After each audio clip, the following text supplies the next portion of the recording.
Hello, I'm Dr. Scott Bradshaw, Professor of Psychology at Elizabeth City State University and the Director of the university's Center for Green Research and Evaluation.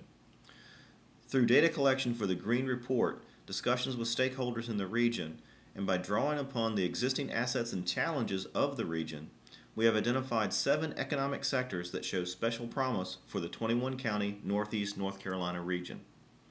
These sectors are energy production, energy efficiency, stormwater management via low-impact design, recycling industries and green manufacturing, sustainable agriculture and biotechnology, heritage and ecotourism, and green education, resources, and training. Let's talk briefly about each of these in turn. Energy production incorporates all clean, or at least cleaner than fossil fuels, sustainable energy sources, including solar, wind, geothermal, methane capture, and biomass. Despite the fact that the region has extensive wind and solar resources, it has traditionally imported almost all of its energy. This is changing, with several large-scale wind and solar projects under development. In September 2011, the Avoca Botanical Extraction Facility in Bertie County replaced 3 diesel-powered boilers with 2 biomass-powered boilers. The boilers utilize the biomass waste created by the facility itself. The company estimates that these boilers will reduce their energy costs by 90%. It would seem reasonable to expect more such developments in coming years. What about the gasoline we put in our cars? The state has set a goal that by 2017, 10% of its liquid fuel will be from locally grown and produced biofuels. Given its agricultural strength, a large percentage of that 10% can come from within the region. Energy efficiency. While it is common for families to cut back their spending in a recession, there are some expenses, like home energy, that cannot be cut. In 2009, households in the region spent $500 million on home energy, an average of approximately $2,000 per household. Weatherization, which includes insulation, smart switching, operational systems analysis, and more energy-efficient equipment, and green building, can reduce these costs for homeowners. The region is home to a workforce heavy in construction and other skilled trades. These skilled workers, some of whom are currently unemployed, others with startup businesses, can be transitioned into weatherization work with training through community colleges and other sources. Weatherization of the existing homes in the region would have immediate and direct impacts on the economic, environmental, and social health of the region. Northeast North Carolina will be the 3rd most impacted region in the country by sea level rise, behind only the New Orleans area of the Gulf Coast and the Florida Everglades. While energy efficiency efforts and the adoption of clean energy will slow climate change, the changes will not occur fast enough to prevent a certain amount of sea level rise. The region will also continue to experience tropical storms that bring extensive rainfall and other impacts.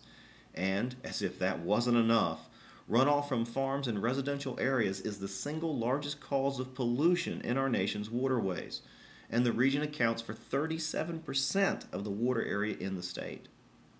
The Northeast region can respond to these challenges through the implementation of existing stormwater management strategies and technologies and lead in the development of new strategies and new technologies.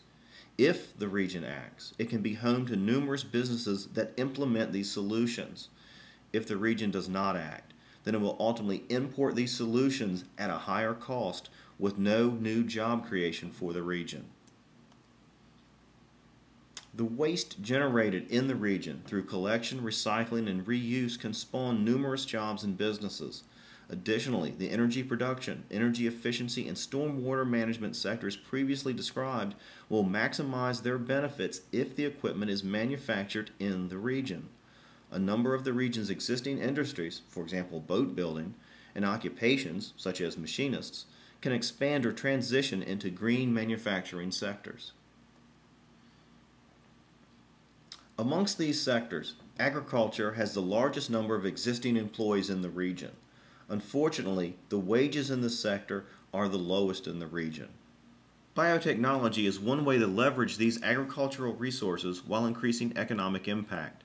Transitioning to locally sourced and sustainable agriculture also holds great promise for the region, providing numerous marketing opportunities for the region's products, and will have the added benefit of reducing hazardous runoff, thus aiding the state's fishing industry. Maintaining and enhancing the natural beauty of the region increases the opportunities to market that beauty. Adding canoe stands to local rivers, for example, maintains the area at the same time it brings in tourism dollars. Restoring historical buildings reduces energy consumption, reduces resource use, and preserves the history of the region. The unique history can be and is marketed to draw new tourism dollars to the region. And finally, the transition to a sustainable green economy will require investments in education and job training, which in and of themselves are new jobs. Education and training is already one of the largest green economic sectors in the region and amongst the highest paying. Building upon this strong foundation will have the added benefit of increasing the growth of the other six sectors. These 7 sectors, as part of a sustainable green economy, hold great promise for the region. More information on these sectors and specific data regarding their status in the region is available in the Green Report and will be discussed in subsequent videos. For more information, comments, or questions, please contact us by phone, email, through our Facebook page, or by commenting on this video. I'm Dr. Scott Bradshaw, and on behalf of Elizabeth City State University, I thank you for listening.